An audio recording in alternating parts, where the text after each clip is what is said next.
Hi, welcome to Aiden and Cooper's Movie Castle. Dash, come on in. Welcome in. Yeah. Welcome in, babes. How you guys doing? I hope you all are well. Yeah, I hope you're well too. We can't really, you can't talk to us, so we can't know, but we're gonna assume since you are here, you're listening to us, that you're doing all right. Cause You made it into the castle. You're still listening. yeah, how much better could you get? How Yeah. much better could you get? Really? All right, Aiden, I have a question. Yeah. What's up, man? What is your favorite planet? Favorite planet, bro? Mm-hmm. Shit. I think when I did projects on planets, I think I chose Jupiter. I liked that it was all just like gas and shit, and I liked the funny red spot. I liked how big it was. It was pretty cool. I mean, you could say the funny one. Do you want to say the funny one? Are you trying to goat me into saying the funny one? No, I was curious. Okay, what's your favorite?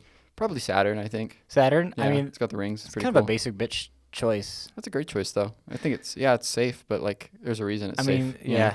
Would you like to ride on the rings like in a car? I know that's not like That's a physically cool possible, idea. but That's a cool idea. But Saturn has like, its moons are named like really like it's like I have a moon named Titan. Isn't that rad? that is pretty cool. Yeah. Anyways, I thanks think for listening to the podcast. We'll be Jupiter's back got- next week. Yeah, Jupiter's got a couple of pretty good moons, right? I think so. I think so too. I think most planets have moons. Well, I'm so glad you could bring that up. I've been wanting to talk to you about planets for a while. Do you want to keep doing that, or should we talk about movies and shit? We're actually here to talk about Sundance again. Oh, are we? Yeah. Yeah, So, the castle's still in Park City. castle's still in Park City. There's a lot of like fog on the mountains today, so Mhm. it's kind of hard to navigate. So if we crash into your house, It's whatever. hopefully you have insurance. Yeah. Yeah. Nobody's perfect. Mm-hmm. But we have been seeing a lot of sad hipsters walking out dissatisfied from Sundance. Exactly. Have you been seeing a lot of the sentiment online? This is a pretty poor year. I have. Yeah. What do you think about that? I kind of agree. Yeah, Yeah. I would agree as well. And I have a couple of friends that are But I feel saying that Salt Lake, they've really screwed over Salt Lake as well for Mhm. this. A lot less screenings in Salt Lake, and screenings that they did have were subpar. Yeah. I don't know. I wouldn't want to throw the word poor at it though. I'd feel bummed out if I was a filmmaker and everyone was like, "Oh, you're in the 2025 Sundance Film Festival Yeah. that year." Yeah. I'd be a little hurt. So I don't want to throw around the word poor, but it's definitely. I'm just gonna say not quite to the caliber of other years. Yeah, I was looking at last year, and I did have quite a bit more like bangers there. Sure. Things that became Aiden classics, as well as like things that went on to be talked about throughout the year. Yeah. And this one, I don't think there's not as many. There certainly is not as many. I would agree with you. But you saw what, like 8, 9 movies? Something like that. Let me bring them up. But Cool. yeah, I was able to see 2 movies that I really really loved, and then 2 great documentaries as well. So I'm not complaining too much. You know, I'm just noticing that's kind of the vibe going out of Sundance. You know. Yeah, absolutely. Do you want? So I guess last time was Cooper time. Yeah. So last time I talked a lot about the movies I saw, and then Yeah. Aiden pretty much did all of weekend 2. I didn't really get to see anything, unfortunately. Oh So- yeah. So did you have anything that you saw this last weekend? No, I didn't see any new Sundance movies over the Okay. weekend. So, So this will be the opposite, where I'm going to be saying the movie. I'm going to be going over the movies I saw and kind of talking about how it will be received, where it's going to go, if it has any Oscar chances, or will be like brought into the kind of online discourse Mhm. like some others. Aiden did see Opus and Omaha, which I have seen, so we'll have a more extensive conversation about those two. I That's think. true. Yeah. Okay. So I started it out, and I saw. Well, I was trying to get into Twinless. Yeah. We could talk about Twinless a little bit, because Mhm. Twinless has become the breakout like populist movie of the festival. Yeah, Dylan O'Brien. A bunch of stuff for it got leaked online, so they pulled it off of online Sundance. Yeah, which was the first time this has happened, I believe. And they took 2 documentaries. They took a documentary down. They took out Twinless, and people are wondering if this will mean that online Sundance will be different in the future. Like maybe they won't have as many films up, or none at all. Yeah. I really hope that's not the case. It is a bummer, but it was kind of a frantic thing to get to Twinless after it premiered. People loved it, and I think this is going to be one that whoever buys it, it seems like something that will go like kind of viral on like Amazon Prime or whatnot. Yeah. Like a Saltburn, a little bit like Saltburn. Mhm. I was not able to see that, and I got into Sorry Baby, which this is probably the best reviewed film out of Sundance. that's not at least like a narrative film. Yeah, there's some documentaries. Well, we'll talk about one in a little bit. They got some really great reviews. Yeah. So, Sorry Baby is from Eva Victor, who is a person I was not familiar with. I think she's got like an online following of, I think she's on TikTok. But this is her debut in a movie, like as an actor and also as a writer and director. And it's produced by Barry Jenkins, and it was bought by A24 after it premiered. And so it's a really hard movie to describe what makes it special because it sounds like a lot of other movies. Like if I'm going to give you the synopsis, it's like this woman, she has had something terrible happen to her in her past, and she's got to get through it. Yeah. That's kind of it. But it's told in I think 5 chunks, just different days, and they're told out of order, which can be pretty pretentious. But this movie just kind of flows. It doesn't feel as like usually when you are constructing a movie in a nonlinear way, it's to like show off reveals and stuff like that. This just seems to be the way that it was put together to give a full scope of this person. But what makes this movie exciting is the comedic persona that it's showing off. Eva Victor is just kind of incredible in this movie, and she's just kind of got a vibe that I haven't really seen before. It's kind of what it felt like when I watched Fleabag for the first time, or and kind of saw what Phoebe Waller-Bridge was up to. But the way that she talks and the way that she describes her depression and the way it's conveyed is really, it kind of felt personal and interesting to me. She is what I've dubbed like silly-sidal, which is something that I don't see often in movies. People that are like very depressed but are also always silly, always on one. And So Robin Williams. Yeah, exactly. And I don't know. I just felt this movie a lot more than other movies. During the movie, I was kind of just like remembering and feeling and shit like that. So I can't really describe in detail like how it hangs together as a movie. But it's constantly making really bold like choices and is always funny, even when it's talking about really, really deranged shit. Like some of the worst stuff that can happen to you as a person, it's consistently funny. There are like only a couple scenes that are purely not comedy. And it does a really good job of sprinkling in these really wonderful moments of just actual like sympathy and like humanity from other people towards her. That it just was kind of an important movie for me that I have a hard time describing, I guess. Yeah. But this is something that I think at the Oscars could be like a screenplay, the movie, maybe actress. It would have to be kind of a slow year. It's really not. It's not really not a huge thing. It doesn't feel like, but it will matter a lot to a certain amount of people, and it could get like completely taken in by the people that love like Lady Bird. It could be treated like Lady Bird maybe, but besides that, I don't really see a huge future for this. Yeah.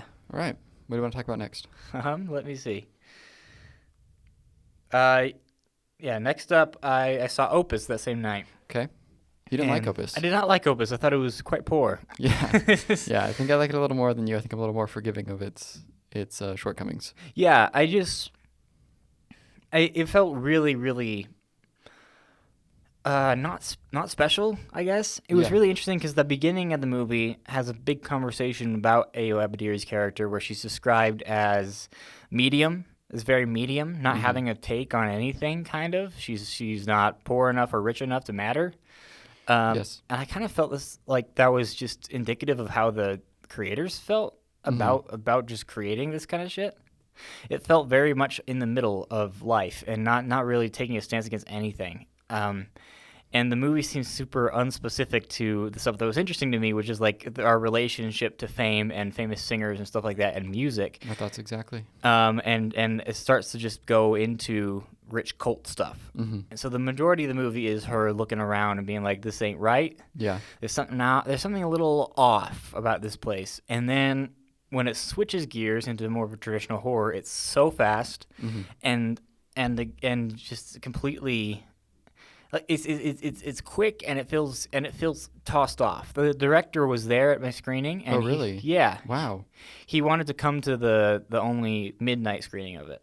So he described it as he wanted to have give you a pill, but he wanted to cover it with honey. You know, Okay. that was how I described it. And Interesting. what it felt like was that he just didn't give a shit about the honey too Yeah. much.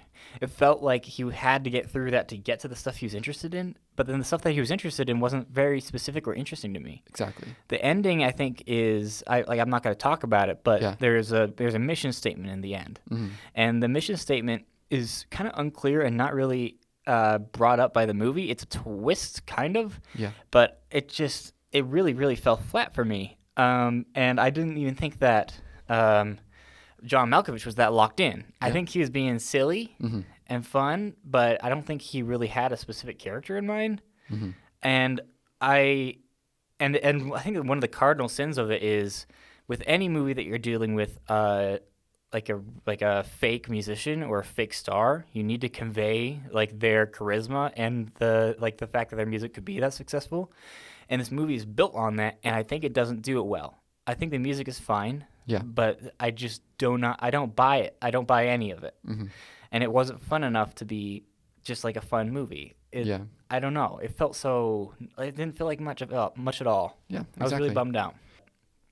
They also have a weird focus on black entertainers. Did you notice that? Yeah. They have stuff about Billie Holiday and about Nina Simone, and I really didn't know what they were going for there. Yeah. I wanted to ask a question to the director, and I was not picked. But that would have been my question: is what are they doing there? What do you think they were doing there?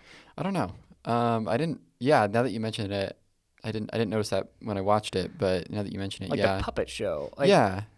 Yeah. It's interesting. Huh. I guess we could talk about it more in depth when it comes out, but Yeah. If it's a big enough hit, probably we can definitely talk about it a little bit more.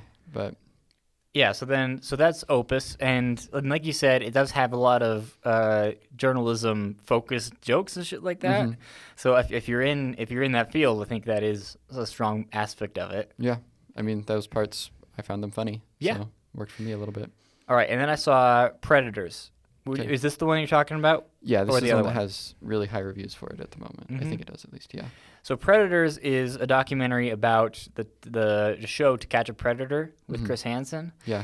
He's a spinoff of Dateline. Have you been on it? NBC. I have not been on it actually, but if you don't know what it is, it's a show that's kind of like Punked, but for pedophiles, where they would have cameras set up and they would kind of trick pedophiles to come in thinking that they're gonna to FECK a minor. Yeah. And they have a actor, he's usually like 25, 35, dressed up in funny clothing, bring him in, and then Chris Hansen comes out and is like, what are you doing here, brother? And then they go into pedophylactic shock.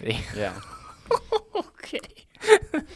yeah, they do. Yeah. And then they have a little bit of embarrassing them there, and then they bring them out into the garage and they fucking tackle their asses and send them to the slammer. Yep. And this was a phenomenon when it came out, and it kind of also had a resurgence amongst our generation, I think, because of YouTube clips and shit like that. Yeah. Were you interested in this show, like at any time in your life? I mean I've definitely seen clips of it and been entertained, but I've never like actively seeked out Dateline or To Catch a Predator or anything like that before. Yeah. So, like I know of it. I know who Chris Hansen is. You know, not personally, but yeah. So I did seek it out, like because I went through a good chunk of time where I was like watching a bunch of trashy TV from all over, like from all decades past or whatever with my friends, and this definitely came up, and it's a very entertaining show. It's built to be entertaining, and so this show is about the history of that show as well as like the moral ambiguity of it. Yeah, there's some ethical things going on here that are questionable, and yes, they're getting justice for these people, but like, should we be recording it? You know? Should we be recording it? Should we be doing it in this way? Should we be like We're making entertainment enticing out of them? real situations. What is different between engaging somebody online and in real life? All that stuff, fantasy versus reality, them kind of feeding into the fantasy, you know? Could they be causing a lot of this stuff?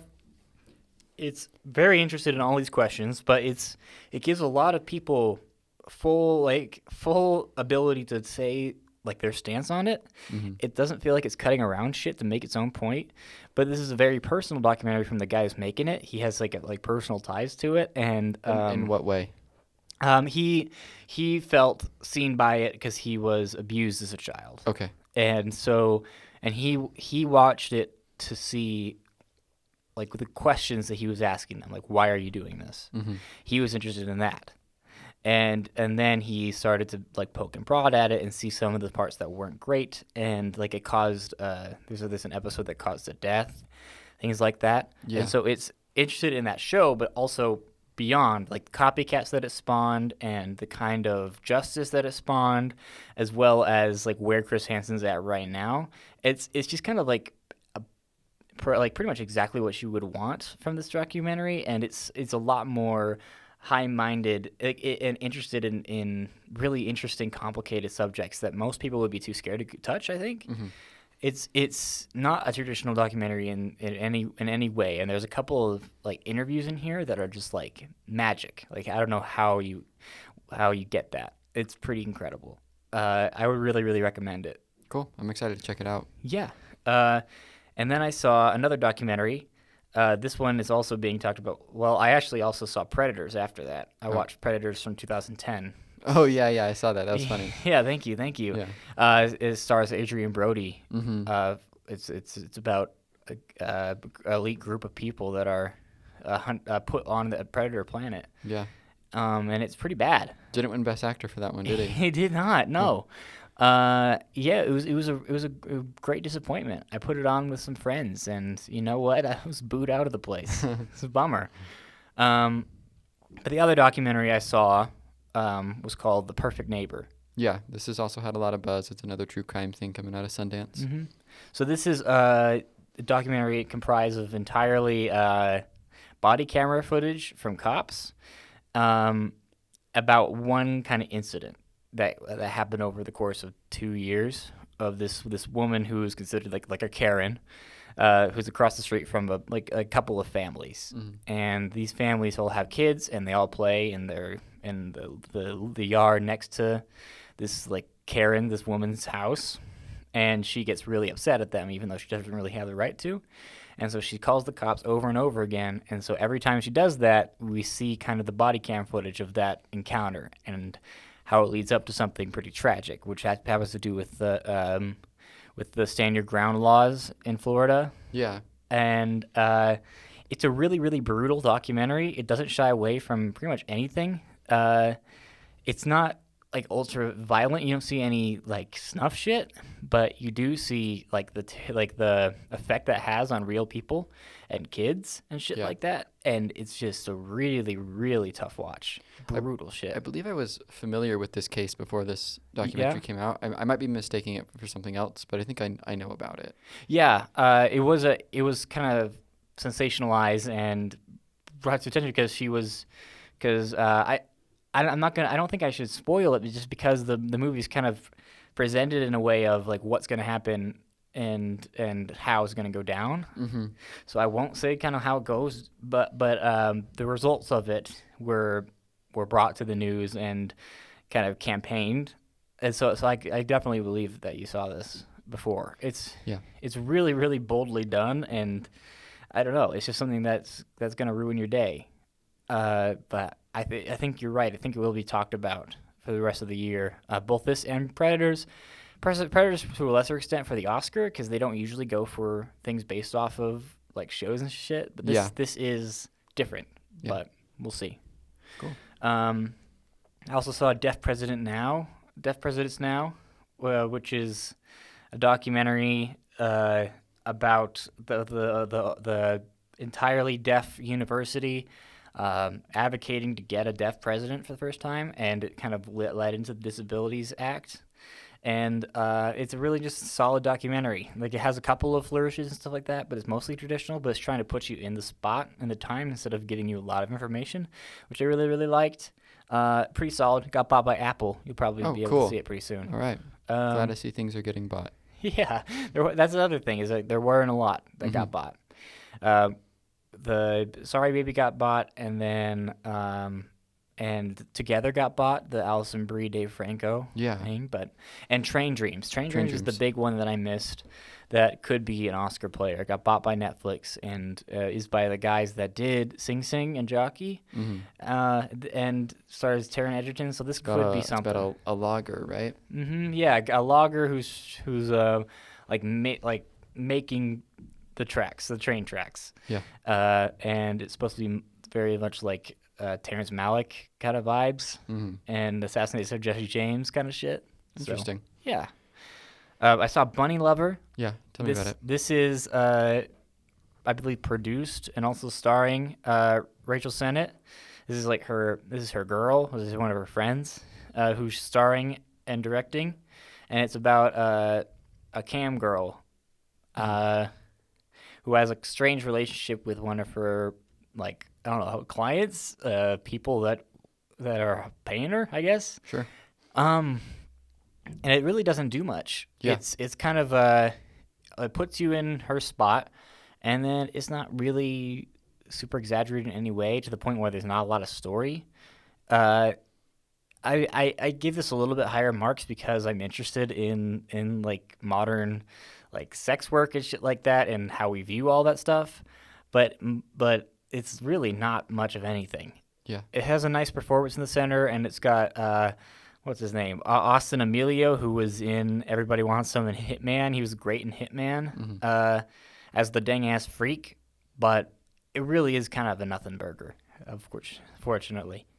Let's see. And then I got If I Had Legs, I'd Kick You, Right. which is my second favorite of the festival. This is a very stressful film, kind of in the vein of the Safdie brothers. That's what I've heard. About a mom who is played by Rose Byrne, who is kind of unraveling because she's in a terrible situation. She has a daughter who has a terrible illness. She has to be like tubed up all the time, and she's got a not great therapist in Conan O'Brien, who's playing kind of a serious part in this. And she's got to deal with a big ass hole in her ceiling that has happened because of like a broken leak. And it's just meant to put you in her shoes, and it's kind of just relentless and funny, just how cosmically how the cosmic universe is trying to fuck her over. She's also not a wonderful person, you know, but it's just a really, really great performance from Rose Byrne, and it's just something that if you like those Safdie Brothers movies and you like that kind of vibe, this is going to be interesting for you. It didn't pack as big of a punch at the end as I would like, as those other movies kind of do. Yeah. But besides that, like, I don't know, if I found it kind of profound and really funny. Do you think what are its like award chances? I think Rose Byrne is the highest it's got when it comes to like awards chances. But even then, I think she'd be like 4 or 5. And if she's getting in at all, but I would really love it. I heard some hype around Conan O'Brien, but he's not a super huge role. If you have a couple more scenes, maybe, but he's just really solid. And then A$AP Rocky's also in this, and he's pretty amazing. He's really, really fun. He's got a small role too, but so I think this is screenplay, actress. That's it. But it's also kind of an unpleasant movie, so I don't know how much the Academy would go for that. Yeah. I'm not sure, but it's definitely possible. This is also an A24 film. It came in with distribution. We'll see. And then I saw Omaha. That's the last one we got to talk about. Yeah, Omaha. I thought that I was kind of into the movie, and then it lost me. Yeah. This is a movie about we talked about it a little bit. Of a father and his father and his 2 kids. 2 kiddos and a dog. And a dog. And they're going across the country. She doesn't seem to be doing great. His wife is dead, and he's not doing great financially. Yeah. And It's the 2008. whole movie, It's 2008. 2008. Yeah. And you're trying to figure out why he's going to Omaha. And then you find out what the movie's about, and they kind of lost me. Interesting. I think a lot of people got bowled over by this movie, Yeah. and I was kind of ready to, and it just really didn't hit for me. Did it hit for you? I mean, I don't love it as much as a lot of people do. I'm just fascinated by the ending and what people are going to think of it. So Yeah? Why is that, without spoiling things? I just think, like, I don't know. I do think it's like kind of a statement about these laws, that were passed at the time, and I don't know if that's just what people expect from the movie. Like, it's not what you expect. It's definitely not yeah, what you expect. It's about and something completely different than what you think. yeah, And it's kind of a very specific thing mm-hmm. to the point where some people are calling it like poverty porn and like an excuse to kind of revel in the misery of all that shit. Yeah, And I don't fully agree, but I also think that it is so specific that it feels like I don't really know what it's saying about the larger world or Yeah. the human condition or whatever the fuck. It does kind of just feel like this is a sad story. Let's show it. yeah. It's just sad. Yeah. And that's kind of all it is, which Yeah, is shit sucks. yeah, and that is kind of the big issue with it for me. Yeah, it's in the But- genre of wouldn't it be bad if this happened to you? And then I say, yeah, it would be probably pretty bad. Yeah. I do kind of respect the ending a little bit, just to be like, yep, here it is. It's just Right. yeah, Yeah. but And I think it'll really work for some people. And I assume that if you have kids, it hit you a little bit different. yeah, Didn't hit my dad different. My dad was Interesting. like, boo. really Yeah. Hmm. Yeah. But yeah, those are my Sundance movies. cool. What do you think? I think you saw more stuff you liked than I did. I had the blessing of like waiting a week and seeing what was getting buzz and what wasn't. Yeah, You know? I was there from like day one, and like I didn't know what was gonna be. Yeah, you're a just hit. seeing shit. That's kind of how it works. You know. Yeah. You never know, and so it's a lot harder to get into stuff after the buzz starts, but. You're more likely to get stuff that hits. Exactly. It's so challenging because like I came back from this week and a half long not week and a half long, half a week vacation to Sundance, and Yeah. I come home and everyone's like, oh, what did you see? What should I look out for? And I'm like, I don't know what to tell you. Like, I don't think you're gonna like any of the things I saw. What was your know? favorite one that you saw? I mean, it's probably Omaha. Yeah. But even that, I'm not even like that stoked on Omaha or Right. anything. I like the Buckley documentary that we talked about last week, even if it is kind of safe. That's okay. But yeah. I've been saying 2,000 meters to Drivka is the best thing I saw, but Right. not my favorite. Hard to describe it as your favorite. Yeah, Right. yeah. So I wonder if this is indicative of just the strikes, or if this is just chance, or what. Yeah. This kind of slate, or maybe because there are just off years. But last year, like, what do we have? Like Love Lies Bleeding. Love Lies Bleeding. I saw the TV Glow. I saw the TV Glow. We had Hitman was there. Hitman was there. Hitman had previously played Yeah, Venice or TIFF something or like that. something. Yeah, something Yeah. like that. And then what was the big one? There's the A Real Pain Yeah. came out then, right? Mhm. So it had ones that had more staying power, and now like I don't see any like hits here. Yeah. Maybe besides Twinless, and I don't see a lot of Oscar chances besides Train Dreams and Sorry Baby. Yeah. It's kind of a bummer, It is. and especially because this is the penultimate year of Sundance. Yeah. Hypothetically, it's some people are seeing this as them giving up. I don't see it as like that. interesting. It'll be interesting to see because they have one more year there for sure, 2026. Mm-hmm.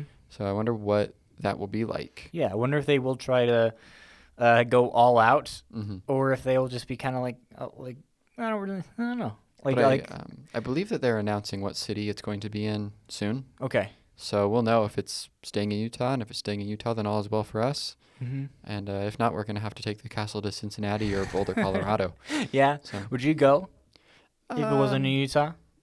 I mean, if it's like paid for, for like a job or something, I'm all right for Yeah. papers. So Yeah. Boulder maybe, Mm-hmm. because that's not too far away. Cincinnati though, I don't know about that. Right. So that's kind of, it's a bit of, that's I don't know. That's a harder trip to make. Yeah. So. Do you want to go to Telluride? I really want to go to Telluride's Telluride. very expensive, I but bet I would it love is. to go to Telluride. Because that seems to be like what Sundance was at a point, where it was just like famous people walking around in puffer jackets. Yeah. You know, it seems like because of how exclusive it is to like get there, it's a lot more like that. It's so weird. Like some film festivals, it's like, oh yeah, we got New York, we got Toronto, Los Angeles, and it's like this small town in Colorado. Well, yeah, I guess you could say Yeah. the same thing about Sundance. Yeah. And that's what I wonder how much of the magic of Sundance is like people from the coasts coming to a little mountain town. Mm-hmm.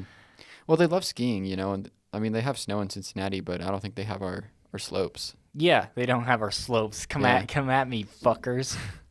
So do you think that Like, just do you think that Sundance would fade into obscurity if it was going? It's possible. That'd be really interesting. I wonder if like Park City could buy it back at some point if Yeah, we lose it. he's just taking the myth out of it. It's the thing is, it's become like I know that like not many people attended. Well, no, lots of people attended, but I think know that it was down a little bit this year. Yeah. But we don't have like enough space for Sundance. Like Park City's too small for all these people that are coming here, even Mhm. on our down years like this year. So that's kind of like a big issue. Yeah. Like we have to figure out how to fix that. Which seems weird that they would take away venues in Salt Lake. Exactly. That seems bizarre. And I know they used to do Sundance stuff in Ogden, and I don't know why they don't do that anymore. I think that would be Yeah. very convenient for a lot of people. That go Yeah, they there. could spread the wealth for sure. Yeah. Provo, whatever. Lots of places Yeah. in Utah.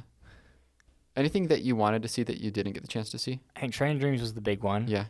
I think Together Now, that I kind of like, that was one that I sniffed out and was like, this doesn't seem like it'll be much. It seems like kind of a vanity project between Mhm. like, it's Allison Brie and Dave Franco. They're married in real life, and Yeah. they got their friend to direct it.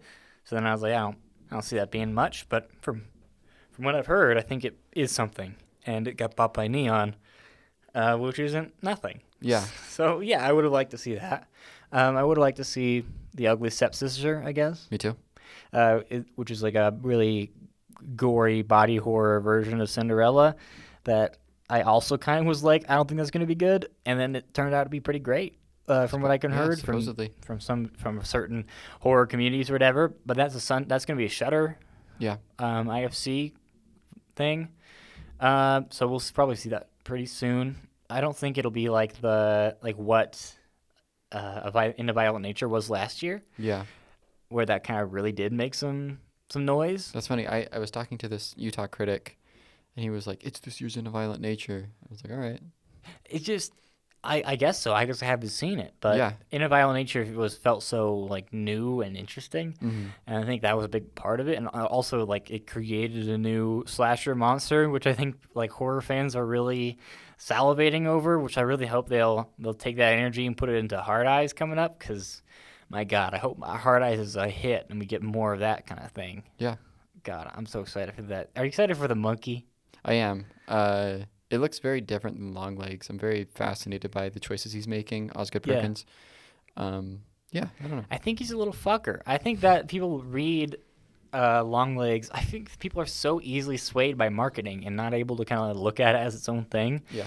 Because Longlegs is just like a point of outrage for most people, like people that aren't super tuned into it, who just kind of see it as the thing that was advertised as the scariest thing ever and can't really look past that. But I think if you do look past that, I think he's being a little fucker, a little scoundrel, you Yeah. know? And I think this movie is very much in that way of, have you seen the new poster? It's like it's like the poster for Hardcore. Mm-hmm. Wonderful. It's got the quote that says like this, the monkey that likes killing our family, it's back. Mm-hmm. I think that's wonderful. I'm wondering how, when you talk about like camp and shit like that, what is different to you between this and that's trying to be like funny and campy in its own way, to something like, have you seen the trailer for the new Finn Wolfhard movie?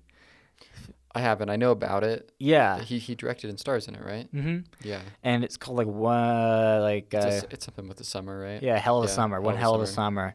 And that one they say directly, like it's a campy something or another. Like they are very much about that. Interesting. And stuff like that feels so hollow and like Cocaine Bear to me. Yeah. So what is different about that to the monkey? You know, Mhm. they're both trying to be silly or like so bad it's good on purpose, kind of. Yeah, I mean, it should be noted that The Monkey is a Stephen King property. Right. So there is kind of that backing it a little bit. Mhm. I don't know if that really means anything for the movie itself. Yeah. So I don't know what sort of creative liberties he's taking, how accurate it is to the source material. Right. But So- like tonally, it feels so separate to me. Yeah. It feels like maybe he's just more in love with horror as a whole and not as surface as the other things are, where like Cocaine Bear and shit like that are very much like only on the surface trying to be silly and don't really feel like they have to do crazy shit with the filmmaking because they're like, well, it's all a lark. Yeah. maybe that's why like the monkey feels so intentional and like thought through while it's still being stupid shit. And that's super endearing to me. And I wonder if people will fuck with it in a way that maybe people fucked with Mithrigan, you know? Yeah, that's interesting. We'll see. You got another movie topic? We just got some time. Yeah. Well, I rewatched Chinatown and One Flew Over the Cuckoo's Nest over the weekend. I did a Little Nicholson time? yeah, a little Jack Nicholson double feature. So that was cool. Yeah, let's do that. Yeah. Fuck it. I haven't seen him in a while. I haven't seen One Flew Over the Cuckoo's Nest for a while. That was like one of my first Exactly. like, Me too. film. I hadn't seen it in I think 5 years or something, Yeah. and I just felt the need to rewatch it, and it's very good. Yeah, it Yeah. treated you well. Yeah, the rewatch treated me well. It's I like that movie. I think I don't know. I think now, when I first saw it, I wasn't in college yet, and I was getting into movies and all that. Mm-hmm. And I just think now that I've seen it again, I just have a better understanding of what makes good performances Yeah. and what makes a nuanced script. So what do you things like think that. makes a better performance in your eyes? Oh, like I don't, do you have specifics or just like you're just like, hey, I see it. I just think I understand actors better now. Yeah. And so just what they do with their body language and shit like that, I just understand it better. Yeah. And I didn't when I was younger. So I think there's a point like when I was starting out in my film journey or whatever, where I was watching these great movies and like because they were great and I couldn't really comprehend why they were great or why people were fascinated with them, but I just knew that they were great. I couldn't really talk about it the way that I My could thoughts talk about exactly, yeah. Civil War or whatever, right? And so and now I think I'm at a different level where I can now talk about those kinds of things, but like the Criterion Collection shit, like if I go on the Criterion channel and start watching some artsy fucking shit, I'm at that I'm right back at that spot where I'm like I'm watching this because I know it's great and I can feel it. I Yeah. can't really like actively critique it. I think that's okay though, because that gives you something to think about, and I think that to me makes great filmmaking is something that I can, I don't know, like mess with later, and like really spend time thinking about. Right. Because I don't want to just see something and be like, well, that's what this was, and Yeah. go about my day. There's something really satisfying about that, and that's like I love going to see just your random fucking movie at an AMC or whatever, because I like to dissect movies and shit like that. But I think you're right. Like I do love when a movie makes me feel. I feel like I'm just kind of more detached from that shit more now. But I wonder if in like 5-10 years I will be able to like kind of pin down what makes a like artsy fartsy movie super special, like something that is on that level. Because right now I'm at like Oscar bait level of dissection. Like that's the amount. Like if I go more into the avant-garde, I get lost. Like I still like it and I still watch it, but I'm at the point like we were talking about with One Flew Over the Cuckoo's Nest or whatever. Yeah. What do you think about Chinatown? I think Chinatown rocks. Yeah, I think man. I like it more than One Flew Over the Cuckoo Nest. It's way more my thing. Journalism, baby. It is. He's a PI. Yeah. Yeah. You're a journalist. You're a PI for the people. I am. Hire me. I'll go take pictures. I read half of I believe it's The Long Goodbye. Yeah. Which is the book about the creation of Chinatown and the writing of it. I like over the summer, I like read half of the book. I didn't finish it, unfortunately. I can never seem to finish books. I just don't got that sort of time on my hand or patience. No, yeah, I get it. So I don't know. I kind of went in knowing that this time. Mm-hmm. Just everything that led up to it with Roman Polanski and Yo, good guy? Not really. Yeah. I think Chris Hansen from the movie Predators might have some words. Yeah, I'm not a about fan of his Polanski. art, but I love his personal life. You know what I'm saying? Yeah, for sure. So what kind of stuff were you bringing in from the book? Just like where they were at creatively? Yeah, and like context, it's It's a bold movie. It is, when it was and I made. believe it's Polanski's follow-up post Sharon Tate being killed. Oh, really? Yeah, so I think it is. I might be wrong. I mean, if it I would can make remember sense. correctly, It's but- that much about kind of the insidious nature of LA and the underbelly and shit like that. Yeah. So I don't know. It's interesting to think about like some of that angst going into it, but it's a perfect screenplay. I mean, I don't need to be the one to tell you that. Yeah. Everyone knows that Chinatown's a perfect screenplay. Should I bust it open? The screenplay? Or The Blu-ray? Should I bust that bad boy open? Yeah, man. Slide that bad boy in? Sure, go watch it again. Okay. I don't think you can watch it enough times.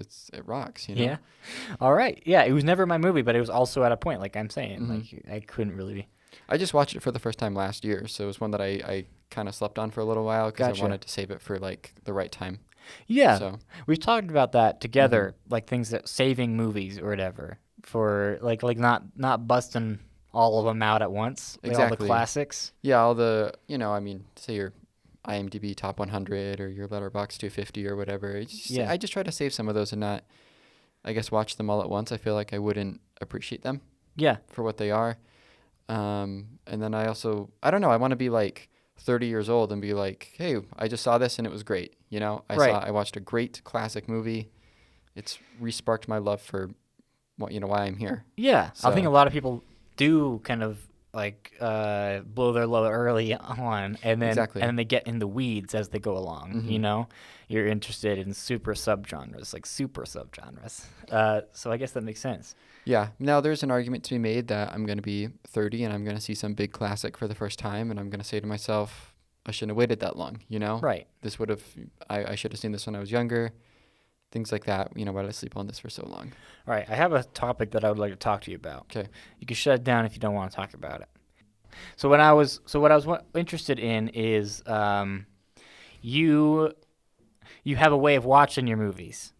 Would you Sure. like to describe it that way?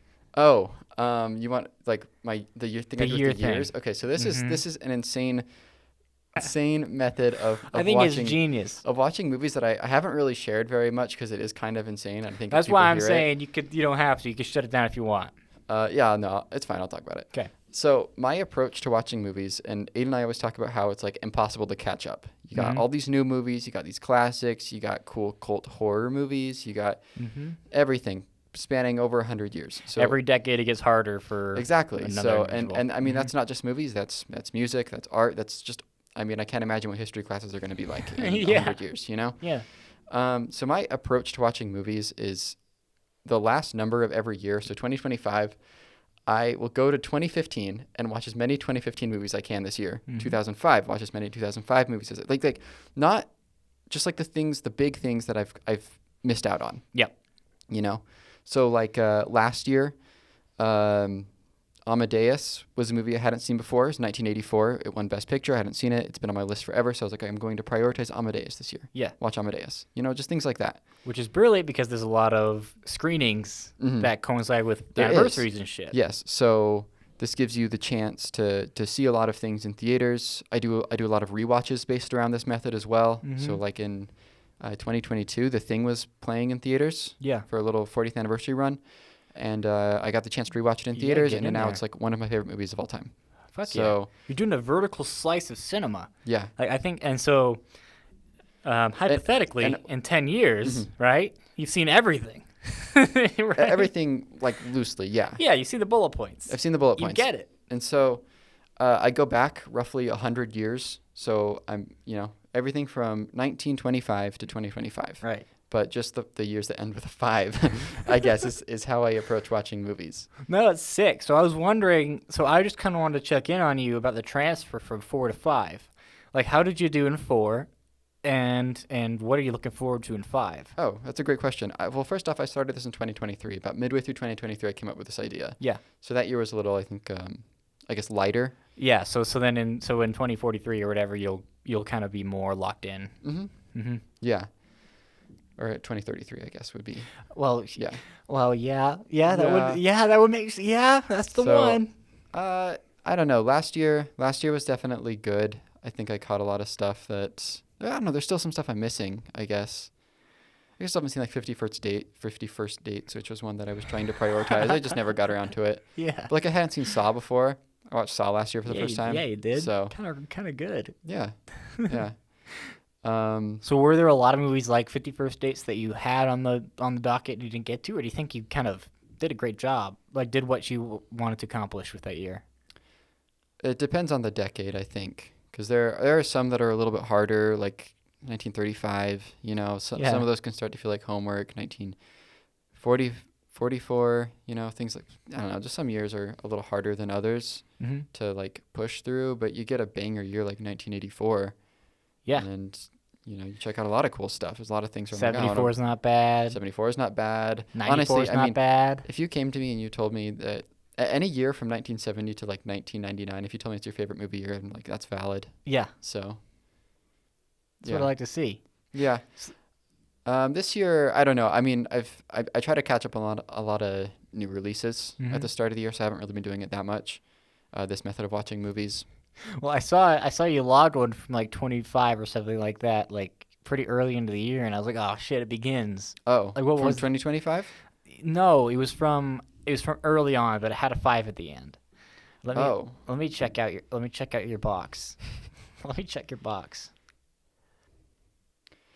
yeah. I mean, I like, guess it was with the Let's see. You did the Breakfast Club. I yeah. I saw. rewatched Breakfast Club yesterday. We can talk about that in a little bit. But things like Clue that I rewatched recently. Oh, I remember. It was January 1st. Go West. Go West. 1925. 1925, Buster yeah. Keaton. My guy did not skip a beat. Come Yeah. on now. Yeah, I made it. I just Sick. got to it. I was like, all right, 2025 or 1925, let's go. And And so you did 35 band concert. yeah, there's a lot of days. Rebel Without There's a a lot of short Cause. films I watch from the 1920s and stuff like that. Nah, but- you're telling me. Yeah, you're saying you're catching up on new shit. Nah, come on now. I'm looking at all this. You're doing the Lord's work. Premonition following an evil deed. You kidding? Rebel Without a Cause. Police Love Story. Rebel Without a Cause. Movie rocks. Yeah, man. That guy don't have a cause. Yeah. But he's rebelling still. Yes. It's pretty sick. Yeah. Yeah, you're killing it, man. So did you want to talk about movies that we've seen over the past week? Is that what you're going towards? Yeah. I mean, I talked about One Flew Over the Cuckoo's Nest in Chinatown, which I watched over the weekend. I rewatched Breakfast Club a couple days ago. Just working on some screenplays that are heavy on dialogue, and so I wanted to watch something that I think has strong dialogue. Yeah. I've always thought that movie's a little bit overrated. Yeah. Not my go-to John Hughes movie. So That is one of like 2 or 3 in the most popular like 100 or so movies on Letterboxd that I haven't seen. oh yeah. It's one of those that I'm like, I got it, kind of. I just don't have the drive to. Well, it turns Look 40 into this it. year. Now's the time. Now's the time. Now's the time. Yeah, I got to check in. Yeah. I don't know. I don't really connect with those characters. Like, there's little bits and pieces of every single character that I kind of connect with a little bit, but like, there's not one single character that I fully like. I mean, I'm never gonna fully see myself on somebody, but like that I really connect with. Yeah. So There's no Ducky. yeah. You up on Ducky? Ducky from what movie is that? Pretty in Pink? Pretty in Pink. Yeah. Yeah. Seems like your kind of guy. Mhm. Do you like the part where they dance on the table? I do. That's something you fuck that with? is the best part of the movie. Yeah? So it's, What about when he puts his arm in the air at the end? yeah, it's cool too, I guess. I was actually gonna ask you because that got me thinking. Do you think that we need like? Do you think we should bring back freeze frames? Because it's a freeze frame. And the credits go over it. And I'm just curious, like, if a random movie, like if you see Love Hurts, right, the new movie coming out this weekend, and it just ends with like a Kiwi Kwan freeze frame, like, would that be cool? I would probably clap. Like, I'm gonna be honest. I would probably clap. there's nothing like telling you that it's the type of movie to end with a freeze frame. Like, Yeah. Breakfast Club feels like a movie that's gonna end with a freeze frame, you know, like just based off its time and. Love all Hurts that. could do it. Love Hurts seems kind of sentimental, kind of old-fashioned in a certain way. I think it could do it. I would really love that. How about something like Mission Impossible? Would that be like? I just think it'd be so absurd, you know? I think Mission Impossible would be not a great idea unless it's like of his grave. Like, I don't know. Like, that's not the style of that thing. But I'm just thinking of other movies, and like, there's not a lot that I wouldn't want to have a freeze frame in. Like, even like, what do you think about how they use it in Goodfellas or whatever, where it's at like just important moments, Yeah. right? Like, I feel like that movie is so influential, but there aren't people ballsy enough to rip that off. It's corny as hell, you know? No, it's so sick. It's so silly. It's a little It's so silly.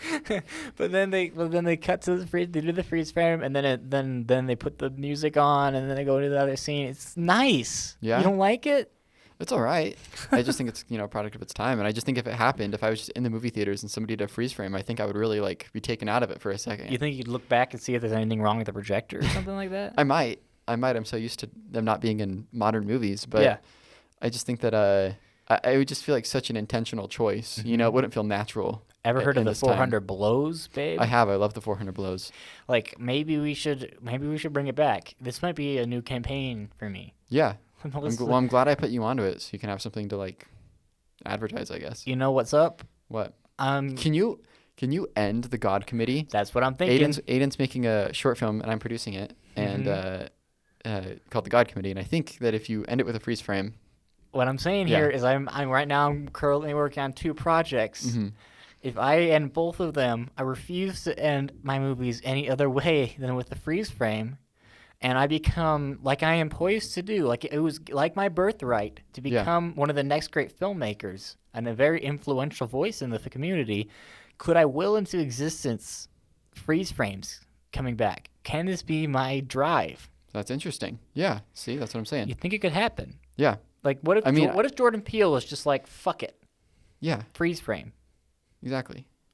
in the middle, at the end, Mhm. all the time, Jordan Peele. I mean, it'd be an interesting hallmark, you know? Yeah.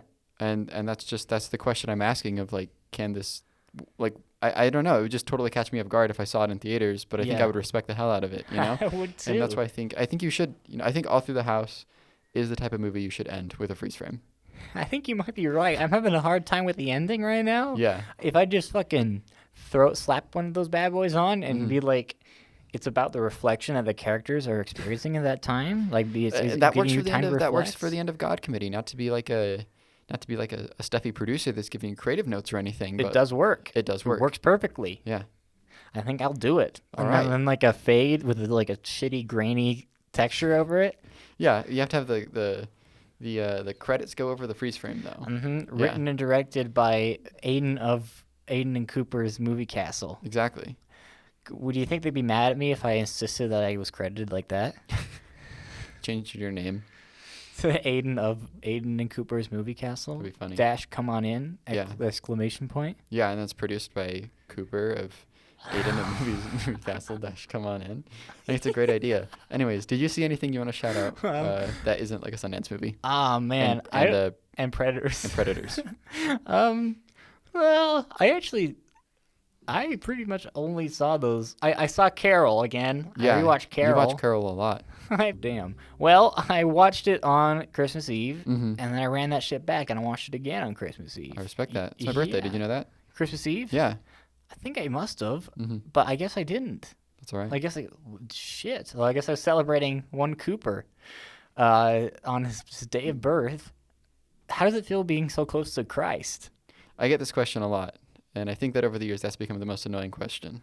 I'm glad I can provide this for you. I'm really glad. I don't know. It's fine, I guess. Whatever. I mean, it was kind of annoying when I was a kid because like you get all your presents at your birthday. Right, and you want to be in the Christmas. middle of the year. And so, I like, yeah, do when it's dearly. like June or July, and I want birthday money or free shit from my grandparents, I have to wait. I have to wait till Christmas. Yeah, that's messed up.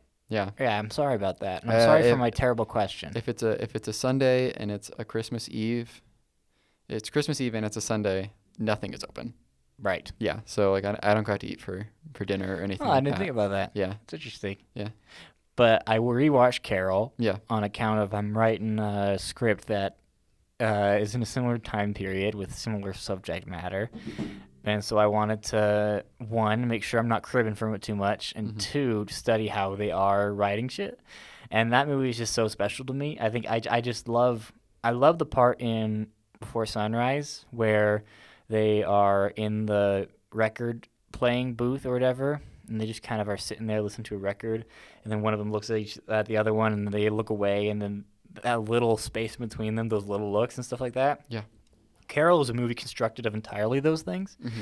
It's a movie that, like, at its time was considered to be kind of cold and unemotional, but those people are like sicko fuckos from the sicko ward. Yeah. Because it's so warm and all of those little moments are so incredible, and it's just got such a deeply kind of humanist look at shit in a time that it was kind of hard to see that. And it's just got two like dynamite performances, and everything looks great. And like I said, it's just such like a warm feeling movie. I think that shit rocks. Hell yeah. Yeah, hell yeah. Tom 2015, Hayes, 2015. my boy. Hey, so you guys, so that's what she watched. She watched that. I will watch it this year. I for mean, Christmas. yeah, the Christmas is probably good to wait till Christmas, or you could just do like I do, just kind of like watch it consistently throughout the year. Yeah. And then it'll hit harder on Christmas Eve, your birthday. Mm-hmm. And then besides that, let's see. Let's see. Nah, man. You got anything else? No, I think that's it. All right. All right. Well, we we did 30 minutes on what we were talking about, and then like 30 minutes of just us, like just shooting the shit. Talking So about movies. we wanted to give you your full hour Yeah. of time, but now the drawbridge is starting to close. I hate to say it. Last time we actually had an incident. I don't know if we should bring this up. Do you want to bring this up? Yeah, somebody like fell. Someone fell. We had Yeah. someone fell, and then a friend that was trying to like catch them was like at the top of it Yeah. when it came up, and it did like almost chop them in half Yeah. because of how our drawbridge is like made with like spikes coming how up. it's drawn. How it's drawn, yeah. Yeah. We actually like it kind of impaled them as they went up, and then when it hit the top, it wasn't like she was kind of like falling like into the spike, right? Yeah. And so it wasn't actually cutting her in half. She was just kind of laying there in agony, unfortunately. Yeah. And so until we like came in today actually and let the drawbridge down, and then we could retrieve the body and give it to family. We can't really take responsibility for this. We did kind of hastily draw the drawbridge up. We did, and we put out a little press release. So I'm sure you guys have seen it. yeah. I don't really want to address the haters too much. Did you want to say something? Not really. It's not our fault. Yeah, it's not our fucking fault. Yeah. She was up there, like I don't see what the issue is. Like her friend was fine. She fell into the moat. She's fine. Like if she wasn't like trying to grab her, it wouldn't have happened like this. You're right. So, I guess now we're kind of for public relations. We're gonna ask you guys to leave before we draw the drawbridge up. Yes. So I'm gonna put the drawbridge down. I'm gonna ask for you guys to leave. Yes. Single gonna file. I'm gonna give you guys 30 seconds. All right. Can you start it? Yep.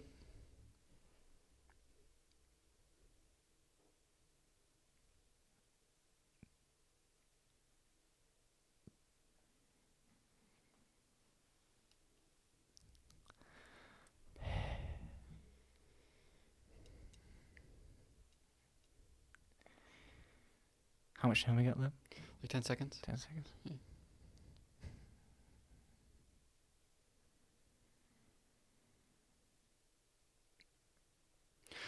All right. We'll see you next week.